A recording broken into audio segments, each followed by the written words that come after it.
أعوذ بالله من الشيطان الرجيم. بسم الله الرحمن الرحيم. وقالوا كونوا هودا أو نصارى تهتدوا قل بل ملة إبراهيم حنيفا وما كان من المشركين قولوا آمنا بالله وما أنزل إلينا وما أنزل إلى إبراهيم وإسماعيل وإسحاق ويعقوب والأسباط وما أوتي موسى وعيسى وما أوتي النبيون من ربهم لا نفرق بين أحد منهم ونحن له مسلمون فإن آمنوا بمثل ما آمنتم به فقد اهتدوا وإن تولوا فإنما هم في شقاق فسيكفيكهم الله وهو السميع العليم صبغة الله ومن أحسن من الله صبغة ونحن له عابدون قل أتحاجوننا في الله وهو ربنا وربكم ولنا أعمالنا ولكم أعمالكم ونحن له مخلصون أم تقولون إن إبراهيم وإسماعيل وإسحاق ويعقوب والأسباط كانوا هودا أو نصارى قل أأنتم أعلم أم الله ومن أظلم ممن كتم شهادة عنده من الله وما الله بغافل عما تعملون تلك أمة قد خلت لها ما كسبت ولكم ما كسبتم ولا تسألون عما كانوا يعملون صدق الله العظيم. وقالوا كونوا هودا أو نصارى تهتدوا، اور وہ لوگ کہتے ہیں کہ ہو جاؤ یہودی یا نصرانی تو تم پالو گے راہ راست. قل بل ملت ابراہیم حنیفا، کہہ دے کہ ہرگز نہیں بلکہ ہم نے اختیار کی راہ ابراہیم کی جو ایک ہی طرف کا تھا. وما کان من المشرکین، اور نہ تھا شرک کرنے والوں میں. قولوا آمنا باللہ وما انزل الینا، تم کہہ دو کہ ہم ایمان لائے اللہ پر اور جو اترا ہم پر. وما انزل الى ابراہیم و اسماعیل و اسحاق و یعقوب والاسباط، اور ابراہیم و اسماعیل و اسحاق اور یعقوب اور ان کے اولاد پر. اور وما اوتی موسیٰ و عیسیٰ وما اوتی النبیون من ربهم، اور جو ملا موسیٰ علیہ السلام کو اور حضرت عیسیٰ علیہ السلام کو، اور جو ملا دوسرے پیغمبروں کو ان کے رب کی طرف سے. لا نفرق بین احد منہم، ہم فرق نہیں کرتے ان سب میں سے ایک میں بھی. ونحن له مسلمون، اور ہم اسی پروردگار کے فرما بردار ہیں. فإن آمنوا بمثل ما آمنتم به فقد اهتدوا، سو اگر وہ بھی ایمان لائیں جس طرح پر تم ایمان لائے، ہدایت پائی انہوں نے.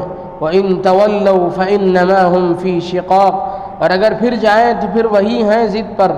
فسيكفيكهم الله، سو اب کافی ہے تیری طرف سے اللہ ان کو. وهو السميع العليم، اور وہی ہے سننے والا جاننے والا. صبغۃ اللہ، ہم نے قبول کر لیا رنگ اللہ کا. ومن احسن من اللہ صبغۃ ونحن له عابدون، اور کس کا رنگ بہتر ہے اللہ کے رنگ سے اور ہم اسی کی بندگی کرتے ہیں. قل اتحاجوننا فی اللہ وهو ربنا وربکم، کہہ دے کیا تم جھگڑا کرتے ہو ہم سے اللہ کی نسبت، حالانکہ وہی ہے رب ہمارا اور رب تمہارا. وَلَنَا أَعْمَالُنَا وَلَكُمْ أَعْمَالُكُمْ، اور ہمارے لیے ہیں عمل ہمارے اور تمہارے لیے ہیں عمل تمہارے. وَنَحْنُ لَهُ مُخْلِصُونَ، اور ہم تو خالص اسی کے ہیں. ام تقولون ان ابراہیم و اسماعیل و اسحاق و یعقوب والاسباط کانوا ہودا او نصارا، کیا تم کہتے ہو کہ حضرت ابراہیم و اسماعیل و اسحاق و یعقوب علیہم السلام اور ان کی اولاد تو یہودی تھے یا نصرانی؟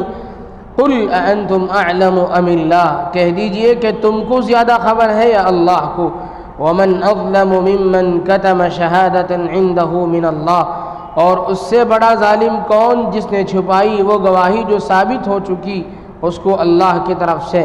وما اللہ بغافل عما تعملون، اور اللہ تعالیٰ بے خبر نہیں ہے تمہارے کاموں سے۔ تلک امۃ قد خلت، وہ ایک جماعت تھی جو گزر چکی، لہا ما کسبت ولکم ما کسبتم، ان کے واسطے ہے جو انہوں نے کیا اور تمہارے واسطے ہے جو تم نے کیا۔ ولا تسألون عما كانوا يعملون، اور تم سے کچھ پوچھ نہیں ان کے کاموں کی۔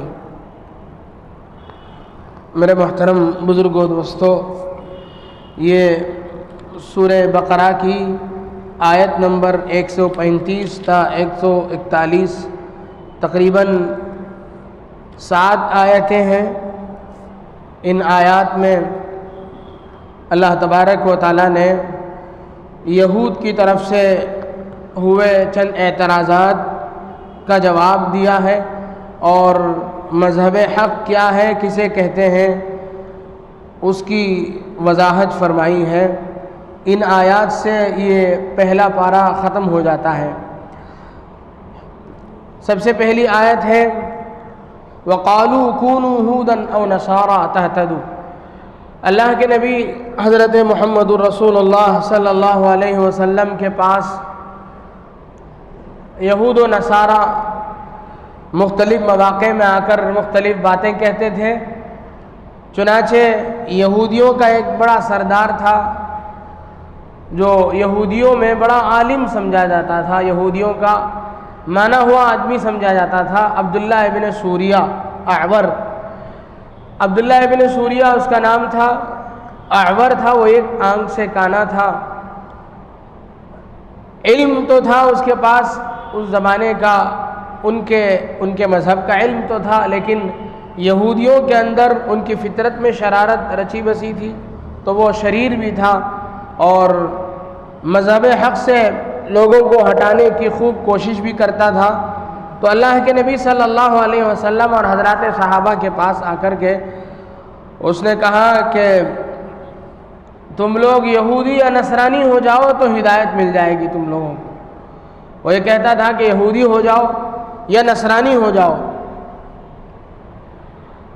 یہودی یا نصرانی ہونے پر ہی، مذہب یہودیت یا نصرانیت کو اختیار کرنے پر ہی تم لوگ ہدایت یافتہ سمجھے جاؤ گے اور اللہ کے نزدیک صحیح راستے پر رہنے والے قرار پاؤ گے۔ تو اللہ تبارک و تعالیٰ نے جواب دیا، جواب دینے کا حکم دیا، قل، اے نبی صلی اللہ علیہ وسلم آپ فرما دیجئے، بل ملت ابراہیم حنیفہ، نہیں، ہم نے تو حضرت ابراہیم علیہ السلام کی ملت کو اختیار کیا، جو دین حضرت ابراہیم علیہ السلام لے کر کے آئے ہم نے اسے اختیار کیا ہے۔ اس کی خصوصیت کیا ہے؟ حنیفاً، وہ ہے غلط راستے سے ہٹا ہوا۔ حنیف کہتے ہیں ضلالت اور گمراہی سے ہٹ کر سیدھے راستے پر چلنے والے کو۔ تو ایک ایسا مذہب جو شرک، ضلالت اور گمراہی سے ہٹا کر سیدھے راستے کی رہنمائی کرتا ہے، ایسے راستے کی حضرت ابراہیم علیہ السلام نے ایسی تعلیمات ہمیں پہنچائی ہے اور انہی تعلیمات پر عمل کرنے والے ہیں۔ اور آگے فرمایا وما کان من المشرکین، اور حضرت ابراہیم علیہ السلام غلط راستے سے ہٹنے کے ساتھ ساتھ، سیدھے راستے پر چلنے کے ساتھ ساتھ، ان کے اندر ایک خصوصیت یہ پائی جاتی تھی کہ وہ شرک نہیں کرتے تھے۔ جیسا کہ پہلے بتایا جا چکا ہے کہ حضرت ابراہیم علیہ السلام آج تک بھی ایک ایسی عظیم شخصیت ہے کہ ان کو یہودی بھی اپنا کہتا تھا، نصرانی بھی اپنا سمجھتا تھا، اور مسلمان اور مشرکین بھی اپنا سمجھتے تھے۔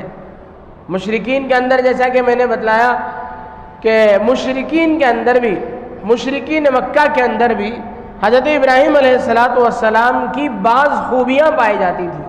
ان لوگوں نے اخلاق میں سے بعض خوبیاں حضرت ابراہیم علیہ السلام کی اختیار کر رکھی تھی، جس کی بنیاد پر وہ حضرت ابراہیم کے پیروکار اپنے آپ کو کہتے تھے. مثال کے طور پر مہمان نوازی.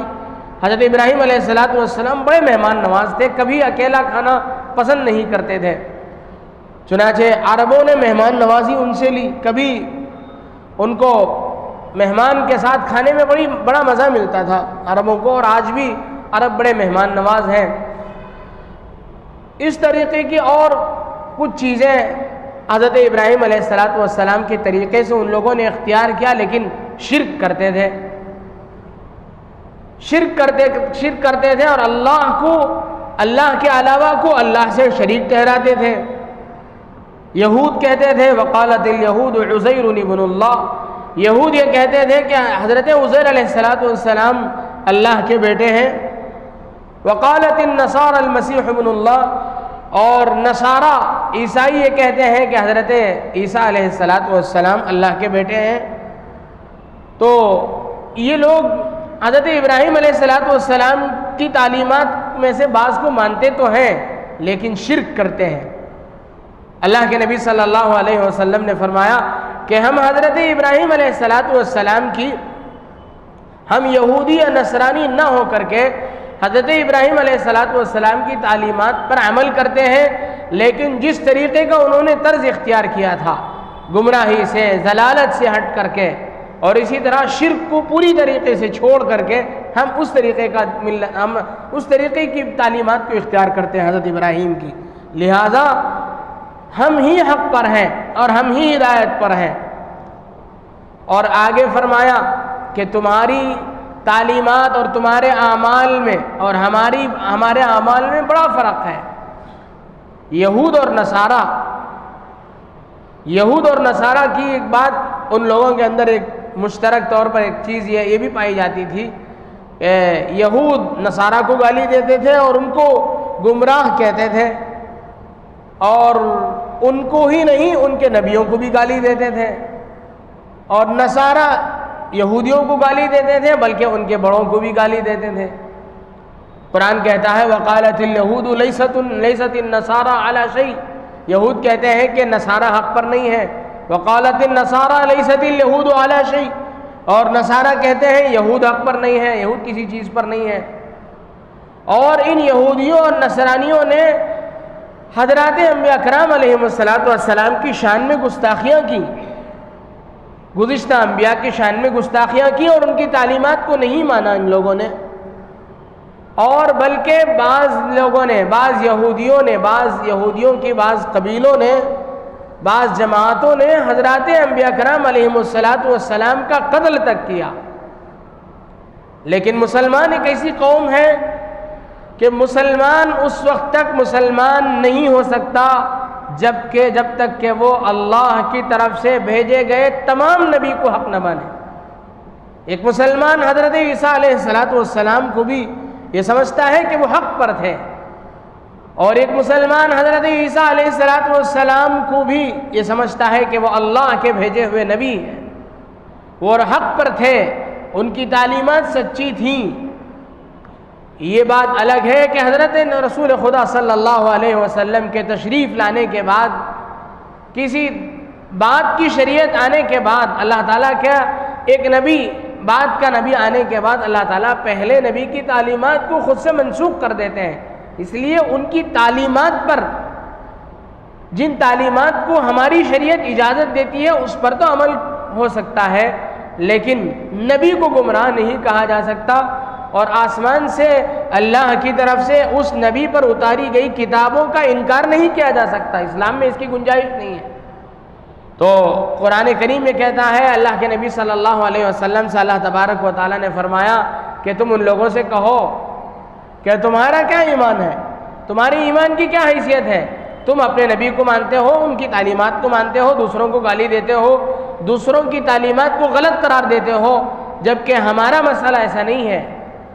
ہم اللہ پر بھی ایمان لاتے ہیں. قولوا آمنا باللہ، آپ کہہ دیجئے، تم لوگ کہہ دو آمنا باللہ، ہم ایمان لائے اللہ پر، وما انزل الینا، اور جو کچھ ہم پر اترا اس پر بھی ہم ایمان لائے، وما انزل الی ابراہیم، اور جو چیزیں حضرت ابراہیم علیہ السلام پر اتری ہمارا ان پر بھی ایمان ہے۔ یعنی ہے کہ حضرت ابراہیم ہمارے نبی نہیں ہے اس لیے ہم ان کو نہیں مانتے، ان کی تعلیمات کو نہیں مانتے، ایسا نہیں ہے، بلکہ حضرت ابراہیم علیہ السلام پر جو صحیفے نازل کیے گئے ہمارا یہ ایمان ہے کہ وہ حق ہے، ہمارا یہ ایمان ہے کہ وہ سچا ہے، وہ تعلیمات صحیح تھیں اپنی جگہ۔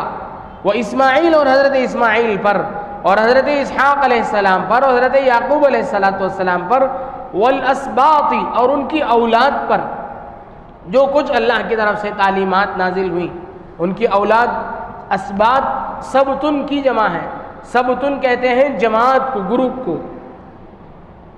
حضرت یعقوب علیہ السلام کی اولاد، حضرت یعقوب علیہ السلام کے 12 لڑکے تھے، جن میں حضرت یوسف علیہ السلام بھی ایک ہیں۔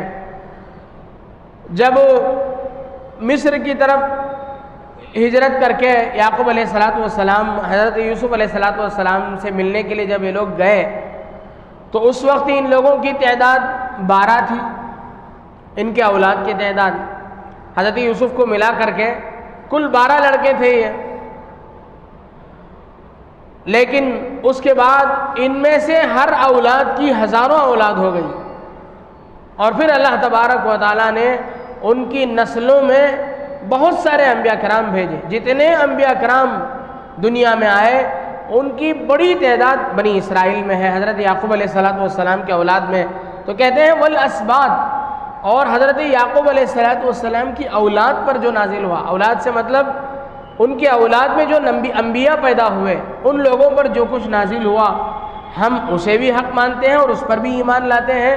وما اوتی موسیٰ وعیسیٰ، اور جو کچھ اللہ کی طرف سے حضرت موسیٰ علیہ السلام اور حضرت عیسیٰ علیہ السلام اور دیگر انبیاء کرام علیہم السلام پر جو کچھ اللہ کی طرف سے من ربہم، ان کے رب کی طرف سے جو بھی تعلیمات آئیں، اللہ تبارک و تعالیٰ فرماتے ہیں آپ لوگ کہہ دیں آمنا، ہم ان سب پر ایمان لائے، ہمارا ان سب پر ایمان ہے۔ اور آگے فرمایا لا نفرق بین احد منہم، ہم ان میں سے کسی کی تفریق نہیں کرتے ہیں، ہم ان میں سے کسی کو بڑا چھوٹا نہیں سمجھتے ہیں، ہم ان میں سے کسی کی تعلیمات کو غلط یا صحیح نہیں قرار دیتے، ہمارے ہاں کوئی تفریق نہیں ہے۔ جتنی تعلیمات اللہ کی طرف سے، جتنی تعلیمات حضرات انبیاء کی طرف پہنچی ہے سب کا سب حق ہے، ہم اسے یہ کرتے ہیں، اسے تسلیم کرتے ہیں۔ وَنَحْنُ لَهُ مُسْلِمُونَ، اور ہم اللہ پر ایمان لانے والے ہیں۔ آگے فرمایا فَإِنْ آمَنُوا بِمِثْلِ مَا آمَنْتُمْ بِهِ فَقَدِ اهْتَدَوْا، اب آپ لوگ الٹا ان لوگوں سے یہ کہیں، آپ لوگ کیا کہیں، وہ لوگ یہ کہتے تھے کونوا ہودن او نصارا تہتدوا، تم لوگ یہودی ہو جاؤ یا نصرانی ہو جاؤ تو تم ہدایت پر ہو جاؤ گے۔ اللہ تبارک و تعالیٰ فرماتے ہیں آپ لوگ ان سے کہیں، کن سے؟ یہودیوں سے، نصرانیوں سے آپ لوگ کہیں تمہارا ایمان اس وقت معتبر ہے جب تمہارا ایمان حضرات صحابہ کی طرح تمہارا ایمان ہوگا۔ فَإِنْ آمَنُوا بِمِثْلِ مَا آمَنْتُمْ بِهِ، بس اگر تم لوگ ایمان لاؤ جس طرح ما آمنتم به، جس طرح تم ایمان لائے، فقد اہتدوا، تب جا کر کے تمہیں ہدایت، تم صحیح راستے پر پاس رہنے والے ہوں گے۔ حضرات صحابہ کرام کا ایمان کیا تھا؟ بلا کم و کاس تھا، اس میں کسی قسم کی نہ کمی تھی نہ زیادتی تھی۔ حضرات صحابہ کرام کا ایمان بالکل جچا تلا تھا، ان کے ایمان میں کسی قسم کی کوئی کمی بیشی نہیں تھی، جسے جو درجہ دینا تھا ان لوگوں نے اسے وہ درجہ اور مقام دیا حضرات صحابہ نے۔ اس کے علاوہ یہودیوں نے کسی نبی کو اللہ کا بیٹا بنایا، کسی کو قتل کیا، اور فرشتوں کے سلسلے میں مشرکین نے کہا یہ اللہ کی بیٹیاں ہیں۔ تو یہ فرشتوں کو ان کے مقام سے آگے بڑھانا، انبیاء کو ان کے مقام سے آگے بڑھا کر کے خدا بنا دینا، کسی نبی کو ان کے درجے سے اتار کر کے ان کو قتل کر دینا، ان کو ذلیل کرنا، ان پر تہمت لگانا، یہ اس طریقے کا نبی پر، اللہ کی کتابوں پر اس طرح کا ایمان، یہ ایمان حضرات صحابہ کا نہیں تھا، بلکہ حضرات صحابہ کا ایمان جچا چلا تھا۔ اور اس زمانے میں بھی، ہمارے زمانے میں بھی جس طریقے کا ایمان حضرات صحابہ کا تھا، معتدل ایمان، اس طریقے کا ایمان مطلوب ہے۔ اللہ کے نبی صلی اللہ علیہ وسلم کے سلسلے میں جو عقیدہ ہمیں رکھنا چاہیے وہی عقیدہ ہونا چاہیے۔ نبی کے سلسلے میں بھی ان کی ذات اور ان کی شان سے بڑھ کر ہمیں عقیدہ رکھنا شریعت اس کی اجازت نہیں دیتی ہے۔ مثال کے طور پر بعض لوگ اس بات کا یہ نظریہ رکھتے ہیں کہ اللہ کی طرح، اللہ رب العزت کی طرح اللہ کے نبی صلی اللہ علیہ وسلم بھی ہر جگہ حاضر ہیں، ہر جگہ دیکھتے ہیں۔ اس دنیا میں بعض فرقے مسلمانوں کے یہ کہتے ہیں کہ جس طریقے سے اللہ تعالیٰ ہر جگہ رہتے ہیں، ہر جگہ موجود ہے، ہمارا یہ عقیدہ ہے کہ اللہ کی ذات ہر جگہ موجود ہے اور ہر جگہ اللہ کی ذات دیکھتی ہے، جسے کہتے ہیں اصطلاح میں، اس زبان میں، لینگویج میں کہتے ہیں حاضر اور ناظر، حاضر ہونا اور ناظر یعنی دیکھنا۔ یہ عقیدہ صرف اللہ کے ساتھ درست ہے۔ اللہ کے نبی کے ساتھ یہ عقیدہ رکھنا کہ اللہ کے نبی بھی حاضر و ناظر ہیں، اور ہم لوگ بھولے پن میں ہم اپنی زبان سے بھی کبھی یہ کہہ لیتے ہیں کہ اللہ اور اس کے رسول کو حاضر و ناظر جان کر کے کہتا ہوں۔ اللہ اور اس کا رسول حاضر و ناظر نہیں ہے، اللہ حاضر ہے اور ناظر ہے، اللہ کا رسول ہر جگہ حاضر بھی نہیں ہے اور ہر جگہ دیکھنے والا بھی نہیں ہے۔ یہ اہل سنت والجماعت کا عقیدہ ہے۔ تو یہ اعتدال، مذہب میں یہ اعتدال، یہ درمیانہ پن، یہ مطلوب ہے، نبی کو ان کی حیثیت سے آگے بڑھانا۔ اور اسی طرح نبی علیہ السلام کے سلسلے میں یہ عقیدہ رکھنا کہ حضرت اللہ کے نبی صلی اللہ علیہ وسلم غیب کو جاننے والے ہیں، غیب کو جاننے والے تھے۔ بعض واقعات کی بنیاد پر، جو واقعات اللہ تبارک و تعالیٰ نے معجزاتی طور پر نبی علیہ السلام سے صادر فرمائے تھے، آپ علیہ السلام سے اللہ نے آپ کو موجود نہ ہونے کے باوجود بعض چیزوں کا علم عطا فرمایا تھا، جس کی بنیاد پر آپ نے اس کا اظہار فرمایا۔ تو بعض لوگوں کو یہ گمان ہوا کہ اللہ کے نبی غیب کا علم جانتے ہیں، حالانکہ اللہ کے علاوہ کوئی غیب کا علم رکھنے والا نہیں ہے۔ بعض فرقے یہ کہتے ہیں کہ اللہ کے نبی بھی غیب کا علم جانتے ہیں، تو یہ غلط ہے، یہ ایمان بھی معتبر نہیں ہے۔ فرمایا فَإِنْ آمَنُوا بِمِثْلِ مَا آمَنْتُمْ بِهِ فَقَدِ اهْتَدَوْا وَإِنْ تَوَلَّوْا، اگر تم اس سے روگردانی کرتے ہو، اگر اس سے تم پھرتے ہو، فَإِنَّمَا هُمْ فِي شِقَاقٍ، پھر تو تم ضد پر ہو گئے حق کے۔ فَسَيَكْفِيكَهُمُ اللَّهُ وَهُوَ السَّمِيعُ الْعَلِيمُ، اب ان سے لڑنے جھگڑنے کی ضرورت نہیں ہے کہ ہم حق پر ہیں کہ تم حق پر ہیں، اللہ ان کے لیے تمہارے مقابلے میں کافی ہے، اور اللہ تبارک و تعالی سننے والے بھی ہیں، جاننے والے بھی ہیں۔ صبغۃ اللہ، آگے فرمایا صبغۃ اللہ ومن احسن من اللہ صبغۃ ونحن له عابدون، اللہ کے رنگ میں ہم لوگوں نے اللہ کا رنگ قبول کیا ہے، اور اللہ کے رنگ سے بہتر رنگ کس کا ہو سکتا ہے؟ یہ نصرانیوں کا یہ عقیدہ ہے کہ وہ لوگ جب کوئی مذہب نصرانیت قبول کرتا ہے، یا ان کے ہاں کوئی بچہ نصرانی پیدا ہوتا ہے، چھوٹا بچہ، اس موقع پر، یا کوئی جوان ہوتا ہے، بالغ ہوتا ہے، اس موقع پر نصرانیوں کے ہاں، عیسائیوں کے ہاں ایک رسم یہ ہے کہ وہ لوگ ایک رنگ کا پانی کو کسی رنگ میں رنگتے ہیں اور اس میں ڈبو کر کے اٹھاتے ہیں بچے کو، یا وہ رنگ لگا کر چھوڑتے ہیں، جس سے یہ سمجھتے ہیں کہ وہ اب عیسائیت کی رنگ میں رنگ گیا، اب اس کے بعد وہ حق مذہب کو ماننے والا ہو گیا۔ تو اللہ تبارک و تعالیٰ نے مسلمانوں سے یہ کہلوایا کہ ہمیں اللہ کے رنگ کے بعد کسی دوسرے رنگ کی ضرورت نہیں ہے۔ اسے عیسائیوں کی اصطلاح میں بپتسمہ کہتے ہیں۔ تو وہ بپتسمہ کرنا یہ کوئی حق کی نشانی نہیں ہے۔ ہم لوگ جو اللہ کے رنگ میں رنگے ہوئے ہیں، ہمارے لیے یہی کافی ہے۔ صبغۃ اللہ ومن احسن من اللہ صبغۃ ونحن له عابدون، آگے فرمایا قل اتحاجوننا فی اللہ وهو ربنا وربکم ولنا اعمالنا ولکم اعمالکم ونحن له مخلصون، کہ تم اللہ کے مسئلے میں تم ہم سے جھگڑا کر رہے ہو، اللہ ہمارا بھی رب ہے، تمہارا بھی رب ہے، ہمارے اعمال ہمارے لیے ہیں، تمہارے اعمال تمہارے لیے ہیں، اللہ تبارک و تعالیٰ بہتر جانتا ہے۔ اور آگے فرمایا ام تقولون ان ابراہیم و اسماعیل و اسحاق و یعقوب والاسباط کانوا ھودا او نصارا، تم لوگوں کا یہ کہنا ہے کہ حضرت ابراہیم، اسماعیل، اسحاق اور یعقوب علیہم السلام اور ان کی اولاد یہ یہودی تھے یا نصرانی تھے، تم لوگوں کا یہ کہنا ہے۔ آگے اللہ تبارک و تعالیٰ پوچھتے ہیں، ان سے پوچھئے اَأَنْتُمْ أَعْلَمُ أَمِ اللَّهُ، تم لوگ زیادہ جاننے والے ہیں یا اللہ زیادہ جاننے والے ہیں؟ اللہ تعالیٰ زیادہ جاننے والے ہیں۔